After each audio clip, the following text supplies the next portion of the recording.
Hello and welcome to Tele Express. दोस्तों, serial Anupama में बहुत बड़ा ट्विस्ट आएगा क्योंकि अब मालती देवी इंडिया छोड़कर भागने की कोशिश करने वाली है। मालती देवी को लगातार अपना बेटा, अपना बच्चा नजर आ रहा है और ये दिखा दिया गया है अब शो में, जो हमने आपको बहुत पहले बताया था कि मालती ने अपने बच्चे में से और अपने प्रोफेशन में से, यानी कि अपनी कला में से अपनी कला को चुना था और अपने पैदा हुए बच्चे को छोड़कर चली गई थी और उस बच्चे का नाम आ से रखा जाना था, यानी कि आ से अनुज। अब मालती देवी भागने की कोशिश कर रही होगी अपनी जिम्मेदारियों से, क्योंकि उसका दम घुट रहा है फिर से इंडिया में। अब वो जैसे ही भागने की कोशिश करेगी, यहाँ पर होगी सबसे बड़ी एंट्री। सबसे बड़ी एंट्री वो भी किसी और की नहीं, जीके की। जी हाँ, जीके और अनुज जाकर मालती देवी को अब एयरपोर्ट पर रोकने वाले हैं और सबसे बड़े राज का खुलासा करने वाले हैं। जीके की एंट्री शो में होने वाली है।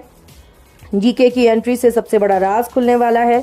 जीके आकर अनुज को बताएगा, क्योंकि उसने यूएस के सभी पेपर्स में इस बात को पढ़ लिया होगा कि किस तरह से यहाँ पर इंडिया में बवाल मचा हुआ है मालती देवी और अनुपमा की वजह से। और यूएस में ये कॉन्सर्ट होना था और इसी कॉन्सर्ट की वजह से मालती देवी अनुपमा से नाराज़ है और लगातार वहाँ पर भी ये खबरें छप रही होंगी।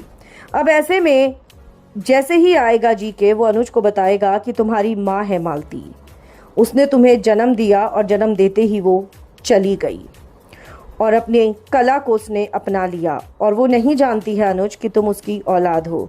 और अब मैं उसको ये बात बताना चाहता हूँ और ऐसे में अब खुद जाकर बताने वाला है जीके। एयरपोर्ट पर पहुंचेंगे दोनों, अनुज और जीके, और मालती देवी को रोकने वाले हैं और इस राज का खुलासा मालती देवी के सामने करने वाले हैं कि अनुपमा कोई और नहीं बल्कि तुम्हारी खुद की बहू है। और ये भी आपको बता दें कि अनुज तुम्हारा बेटा है मालती, मैं जीके तुम्हारा पति। और इसी के सामने सबसे बड़े रहस्य का खुलासा हो जाएगा मालती देवी के सामने। उसको पता लग जाएगा कि अनुज उसकी खुद की औलाद है और शो में सबसे बड़ा ट्विस्ट आ जाएगा। अब देखना ये होगा कि क्या अब मालती देवी पॉजिटिव रूप में दिखाई जाएगी या नेगेटिव, और किस तरह से मालती अब अपनी बहू से माफ़ी मांगेगी, यानी कि अनुपमा से माफ़ी मांगेगी। क्या लगता है आपको? आप हमें कमेंट्स में ज़रूर लिख कर बताएं। वीडियो को लाइक और शेयर करना आप ना भूलें।